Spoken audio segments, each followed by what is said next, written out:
Today I will show you a quick overview of the Instructor portal.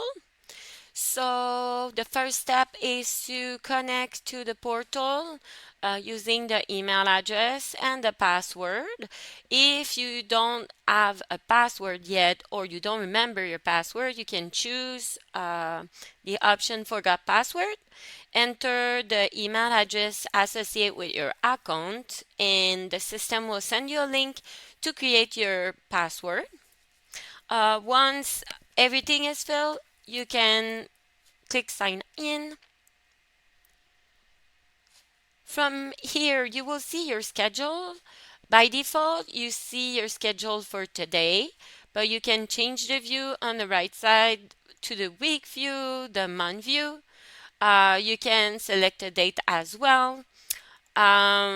So I'm going to show you two different types of schedule. The first one is for theory schedule. If you click on it, you can see the detail of the schedule. You can see the student detail, and if it's part of the package of your school, you can identify if a student is absent automatically and remove him or her from the list.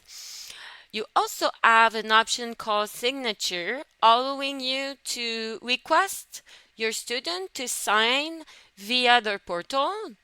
The only thing you need to do is to press signature to activate the signature. Then you can ask your student to go on their portal and add their signature on the course. There's a separate video for that.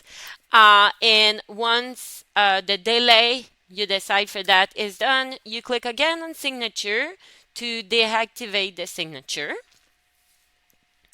For the practical lesson, if you click on a lesson with a student, again, you're going to see all the detail from the schedule.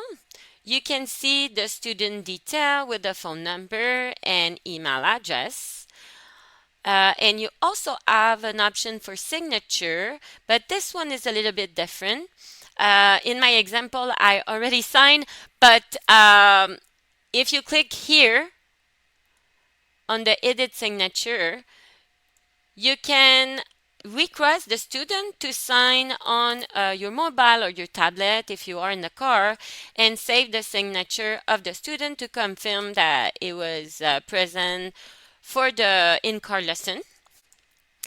If you want to access the student file, you can click on the file ID, and from here you will be able to add lesson note on the left side using the little pencil.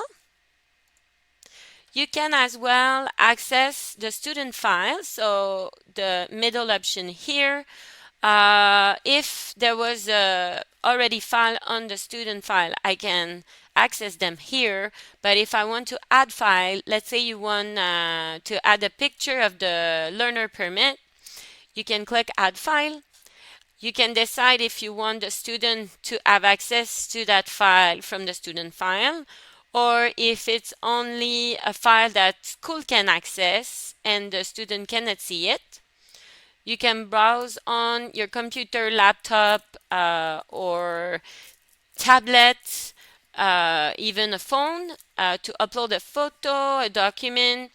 And once you select the document you want to use, you click submit to save it on the student file. Another thing that will be very important the first time you connect on your portal, you want to go on my profile.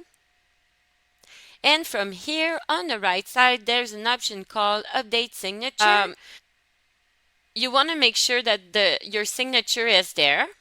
You can sign with your computer mouse and save it on your profile. So this functionality will add your signature as soon as a student signs for a lesson, so you don't need to sign every time you do something with a student. You only need the signature of the student.